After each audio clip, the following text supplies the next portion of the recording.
name is Francisco Barrera, and I'm the current president of Toastmasters. Our club here is called Ingram Microphones, and we meet every Wednesday to practice communication and leadership skills.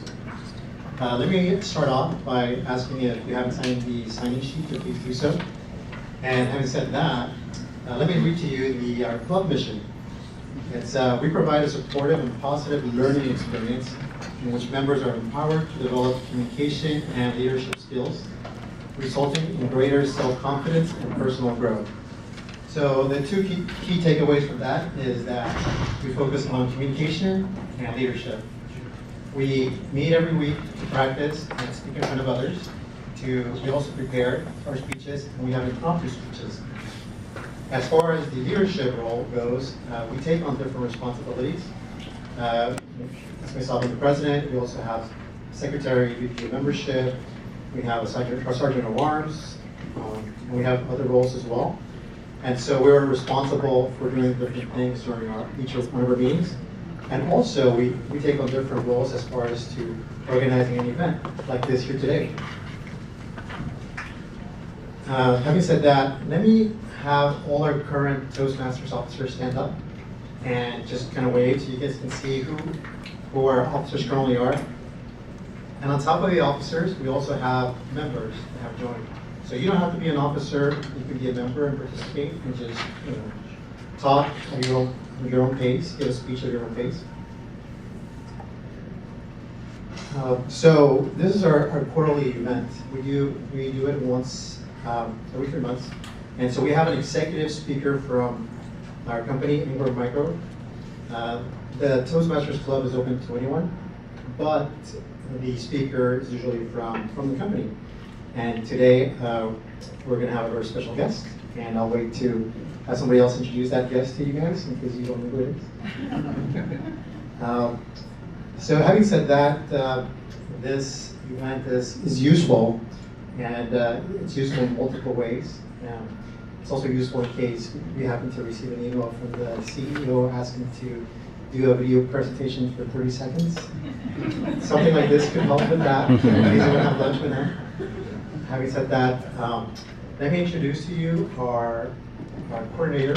She's been working really hard to put this event together. She is the VP of membership, Sherry Noble.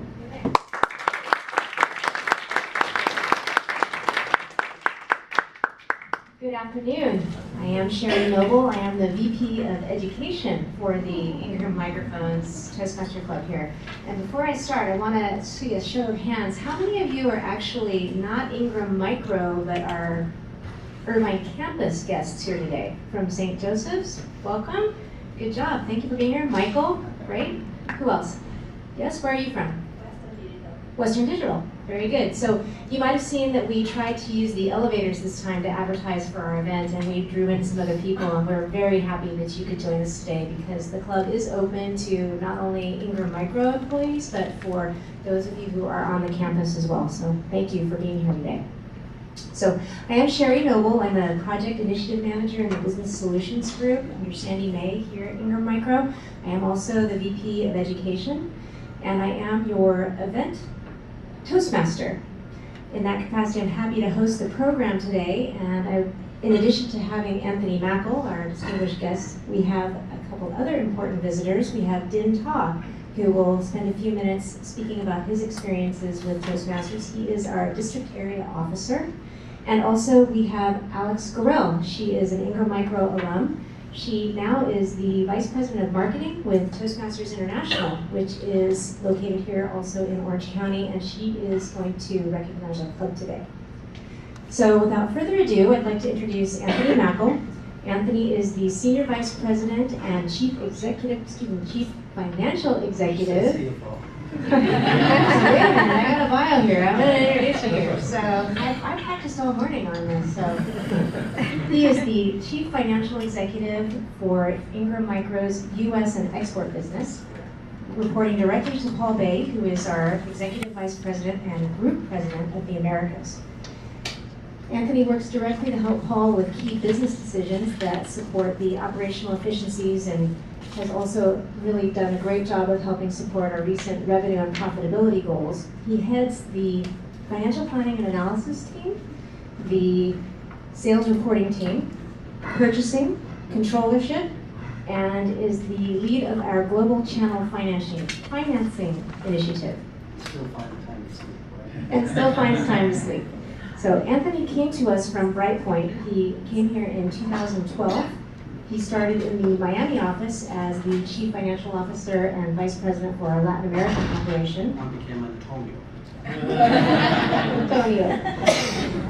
And after a promotion in 2015, moved to Southern California, where he resides with his wife Jackie and is an avid motorcyclist. Correct.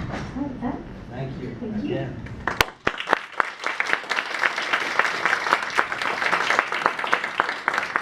If you don't mind, I'm not going to use the mic because I don't feel comfortable with it. But if I'm not loud enough in the back, I will use the mic. So is this okay? Okay. How many people have seen my picture around the house? Okay. How many people are sick of seeing my picture?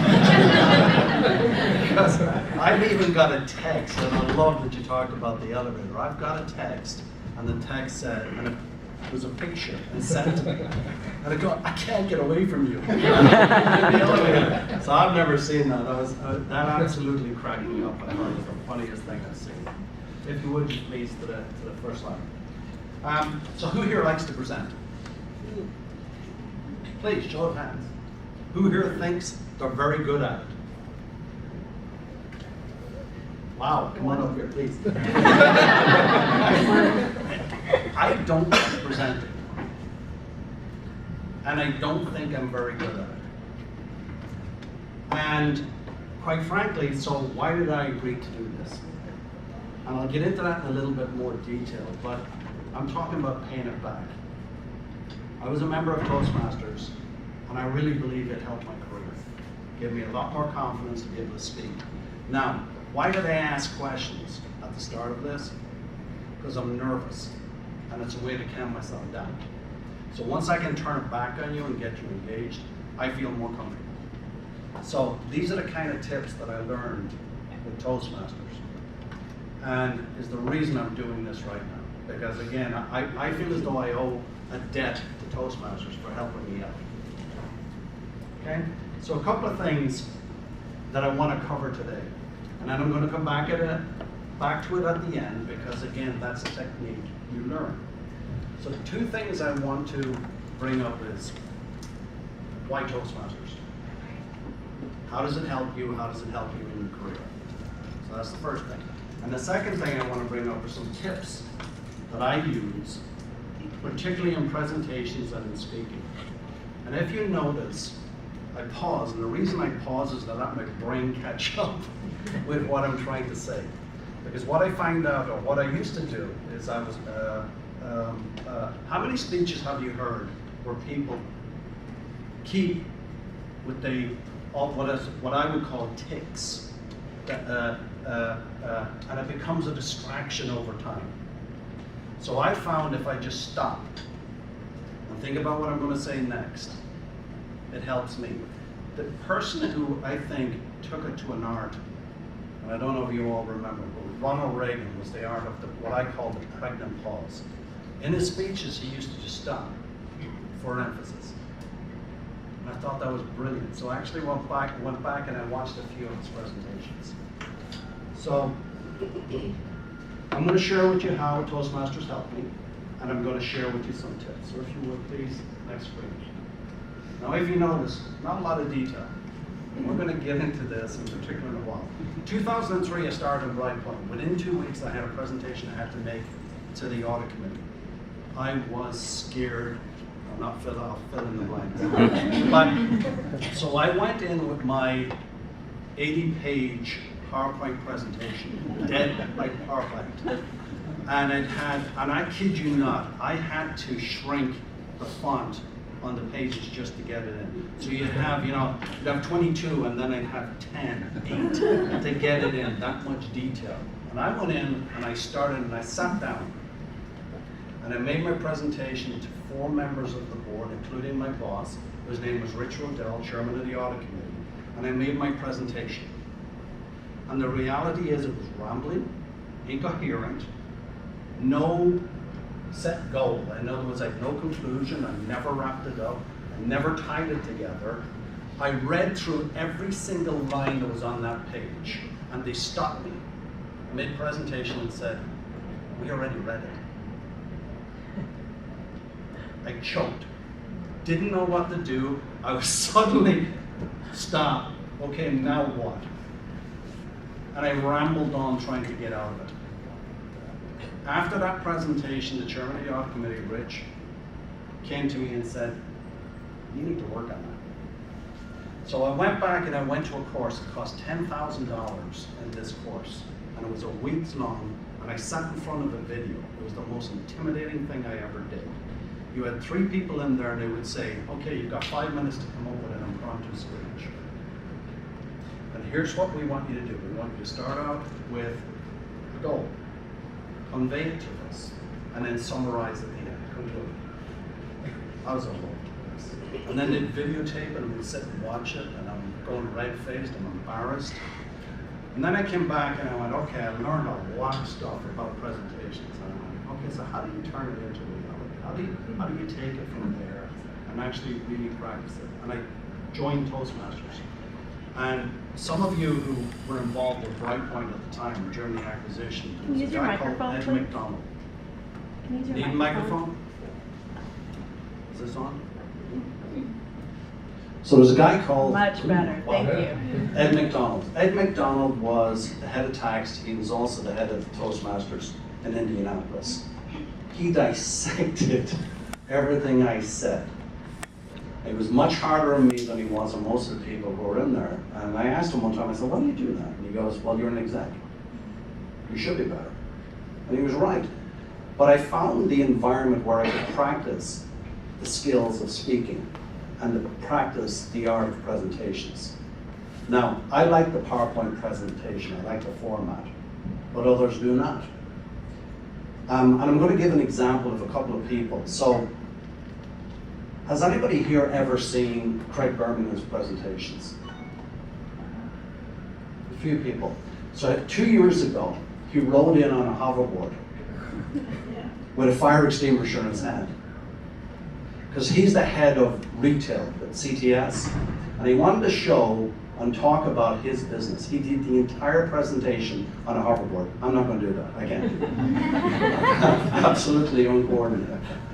But he never used one PowerPoint presentation. He never slide. There was nothing. There was absolutely nothing behind it. He just did his entire presentation with a headset on and on a hoverboard.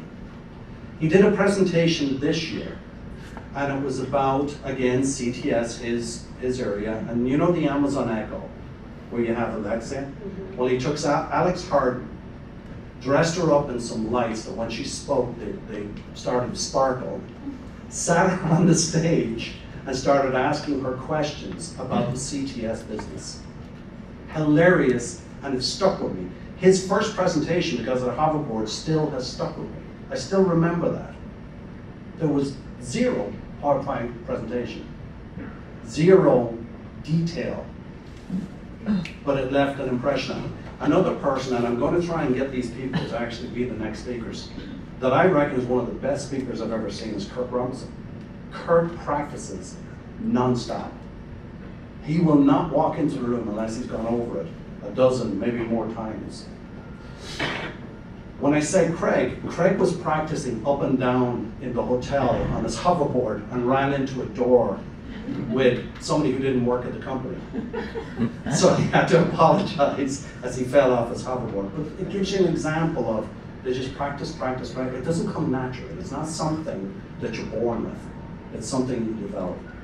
So if you would, please. Got a short presentation here, and it's talking about why your PowerPoint presentation is bad. I thought this was fantastic. We've all been through it before. You know, one of those presentations where you'd rather take a bullet than read another bullet point on a slide. Turns out it's not your fault, or even the presenter's fault for that matter. It's actually because our brains are hardwired in a certain way. And unless you're a psychologist or a researcher, you would never know these 4 scientific reasons why our brains reject bullet points. Lucky for you, after watching this, you'll also know exactly how to make your presentations awesome. Let's get started, shall we? Problem number 1, the redundancy effect.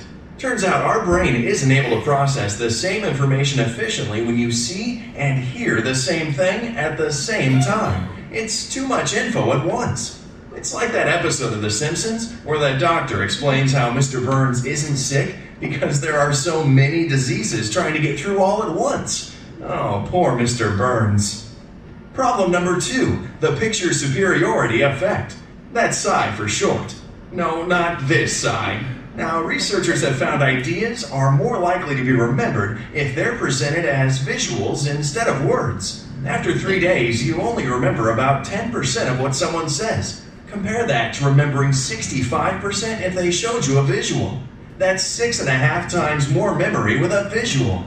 Problem number 3, people read faster than they hear.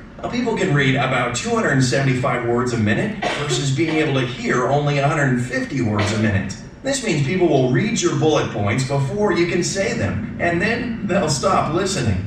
Want to turn your audience into a bunch of zombies? Use bullet points. Problem number 4, working memory limits. Recent studies show that people only have a memory capacity of about 4 chunks of information at a time. Each and every bullet point is an extra step on a ladder you're forcing your audience to climb. So stop it. So in conclusion, Mr. Burns, PSI, zombie, ladder, well, not quite. But at least in 3 days, you should still remember 65% of this presentation since we used visuals. Yeah, you see what we did there? So how do you make better presentations? Well, there are 2 simple rules that solve all of the 4 problems. Rule number 1, use less text. No more bullet points, pretty please. And rule number 2, use more visuals. That's really all there is to it. Oh, one final thought. If a picture is worth 1,000 words, doing an animated presentation with Powtoon is priceless. That's the ad. So get rid of that.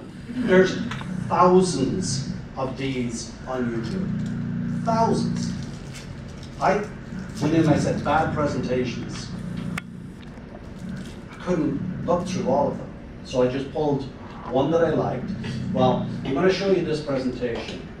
And again, one is presentations via PowerPoint and the other is speaking engagements. And they're very, very different. So if you would. People tend to forget what you do right, but they don't forget. People tend to forget what you do right, but they don't forget what you do wrong. Whenever you're presenting, if you make some big mistakes that I'm about to share with you right now, they will remember you for all the wrong reasons. So what I want to share with you today is 5 big presentation mistakes that I notice a lot of people do and how to avoid making them. Let's have a conversation about these.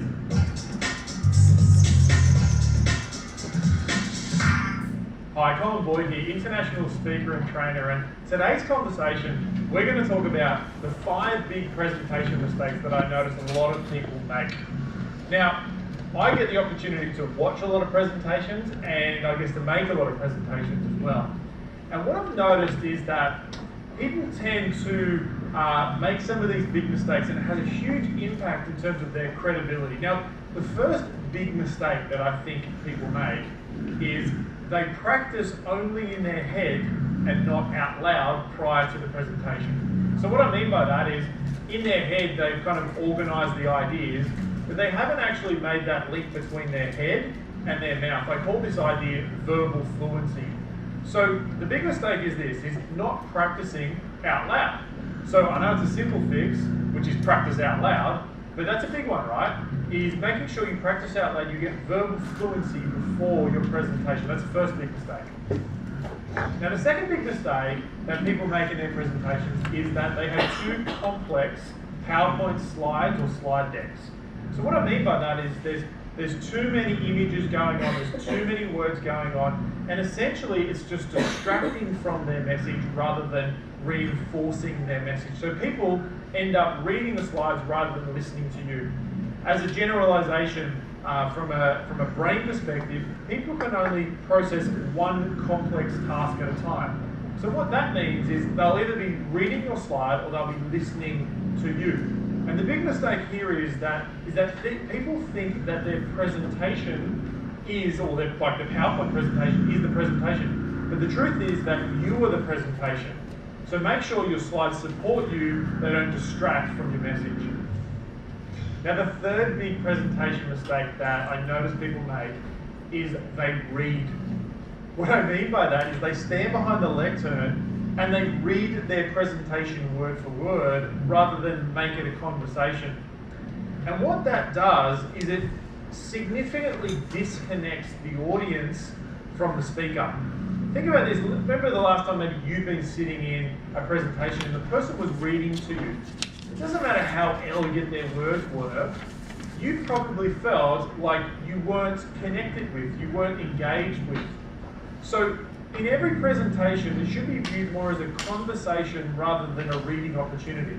So stay away from reading scripts and get into having a conversation with your audience and engaging them. In today's currency of conversations, people have enough information. What they actually want is engagement. And engagement comes through you being authentic and somewhat vulnerable and human in front of the people, rather than reading a script that feels like a robot. The fourth big presentation mistake that I notice is that people do an imbalance in their brain approach. What I mean by that is they have too much facts, too much graphs, too much kind of statistics, and not enough stories, not enough metaphors, not enough nice images, or the other way around. Maybe they've got too much of the right brain and not enough of the left brain. So, to make your presentation effective, it needs to have a balanced brain approach. Enough stories and enough facts to make it engaging and persuasive. So the fourth big mistake is they have an imbalanced brain approach. Now the fifth big mistake is a big one. And this one here maybe isn't so obvious, but I think it is one of the most crucial things that you must get right in your presentation. In fact, if you don't get this one right, people will leave confused rather than with a sense of clarity and a sense of action. So the fifth big mistake is that people have confused context. What I mean by that is, from a contextual perspective, or in other words, like the highest idea or the highest frame in which they're delivering from, they aren't clear and they don't remind their audience of that particular context. When you're in the audience, as an audience member, think about it. If you're listening to a speaker, so often our minds go off and we think about a whole bunch of different things. And as a speaker, as a presenter, you have to remind people of the context of which you're talking about. Now, in a presentation, you might talk about 3 different contexts, but you might also have an overarching context that sits over the top. So just reminding people of the context that you're talking about throughout your presentation will help to give people clarity. It helps to organize the ideas in all the content that you're talking about. It helps to organize the ideas well so that they're clear on what you're talking about. So having clear context is crucial, and the mistake is unclear context. So they're the 5 big presentation mistakes that I think are... It does the 6, but we don't want to hear that one. It says basically don't adjust yourself. I kid you not. But just back to, so when we started off here, we said, what is Toastmasters about? It's impromptu speeches, it's full speeches, it's evaluation of the speeches. So here's what we're going to do. Very, very quickly. Evaluate me so far. I'd like you to hear your feedback. Is it good, bad, indifferent? Should I have done something different? Did I walk around my hand in my pocket, which I know I did? Did I use a lot of splits? Oh, let's go with the president. I like the eye contact that you have with the audience. I like the personal connection you've made in the sense of sharing what your experience has been so that the audience feels that they can be in your shoes and relate to what you've gone through in the past. Thank you, that's good. Where's the negative? Come on. I don't think there is actual negative. Bob Clay. And I may be one of the few people, I have not seen your face all over. Yes. I'm Shannon, by the way. Oh, hello, Shannon. But that you level set from the start which just humanized you, which pulled me in and made me say, tell me more. I think the only thing that, like at least from attention, because we all have content ADD and video ADD, I mean, like you said, there's ads in the elevators and whatnot, is the video. Yep. It just, the last bit, I found myself tuning out. You just, Perfect. yeah. No, perfect. Yeah. Yep. And we're going to get But back to otherwise, that. lovely. Thank you. Anybody else? I was like, Bob's going. All right, Bob. See that? Give him an opportunity. I actually did a real compliment. So I have an all hands meeting that's actually in the same room, and I have participants on my team go up and present. And almost without fault, everyone goes up there and they don't want to use the microphone, and I make them use the microphone. And so I noticed you Great did point. that too. Yeah. And I think it's something that you have to, it's unusual to use it, but you have to practice it, and it becomes normal. But if you're sitting in back, it's not, Can't hear. it's good. Yeah. You don't have somebody. No, perfect. Yeah, just Wait till your next review. Since you said you don't want to use a microphone, it took me about 10 minutes to finally say, can you please use a microphone? Because I just started tuning you out. And I thought, well, I'm here for a reason. I'm taking an hour out of my day. Perfect. Can you please use a microphone? Perfect. Anybody else? Okay, do me a favor, hit the next slide. Okay, so you just did this. You did what was good and what was bad. Okay, go to the next one if you would. Flip over this one, we're gonna come back to this in a minute. So guess what you just did? Guess what you just did? A Toastmaster. You're now, not officially. Unofficially, you're a Toastmaster. How long ago was it, Amy? A couple months ago. And I went in as an evaluator because I just did what you just did.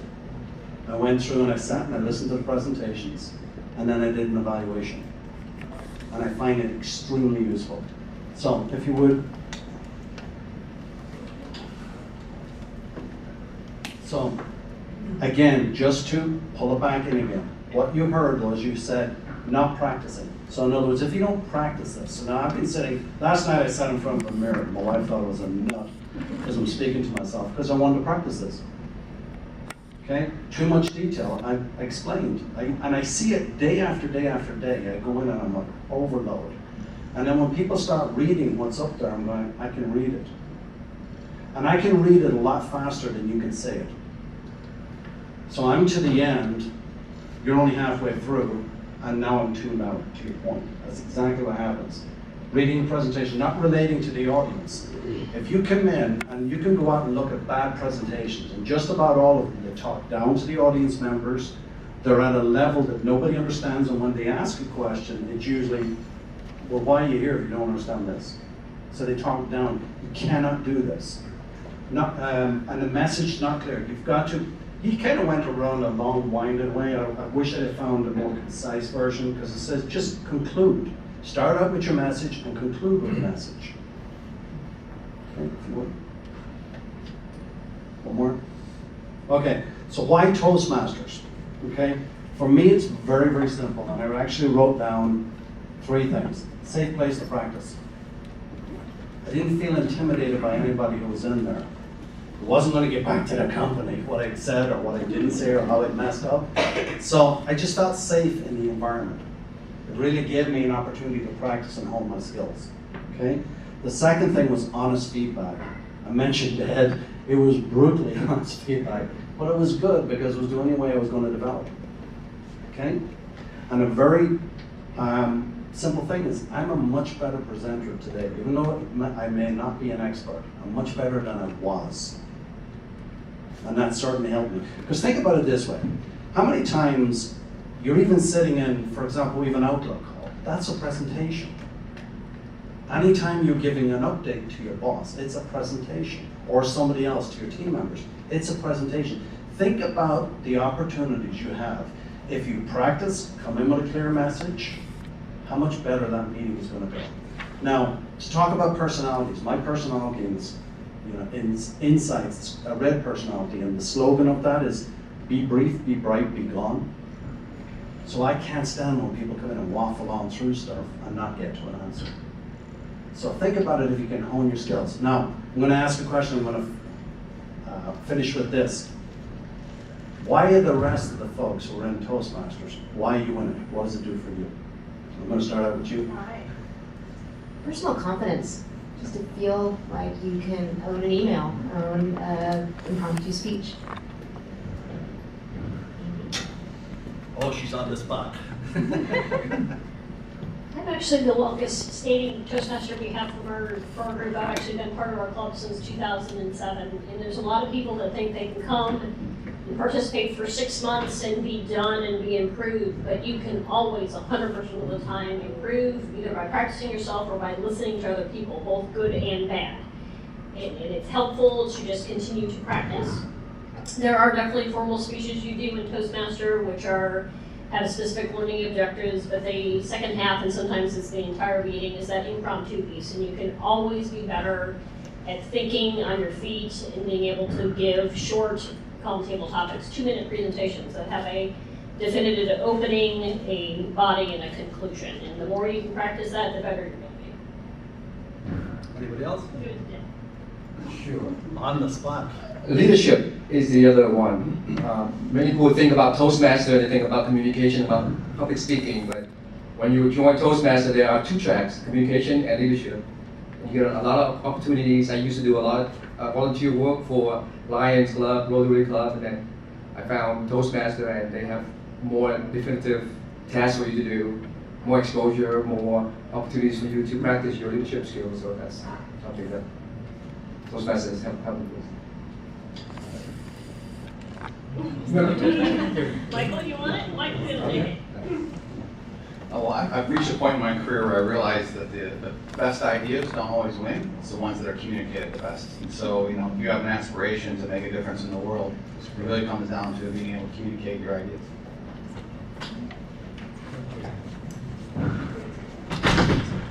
Okay, so I wanted to join Toastmasters for a while. I was working at a different company, but it was always inconvenient because I would have to need to drive somewhere else and spend my lunch driving and getting there. So it would be kind of inconvenient. But when I joined Ingram Micro, I had the convenience of having the club be in-house and a short walk away, short distance away. So that convenience is really great. And fortunately, on my end, I also get reimbursed for any fees. That's a plus. But I wanted to join because I wanted to improve my communication skills. And yeah, so I found out that you also improve some of your leadership skills as well. Okay, thank you very much. That's it.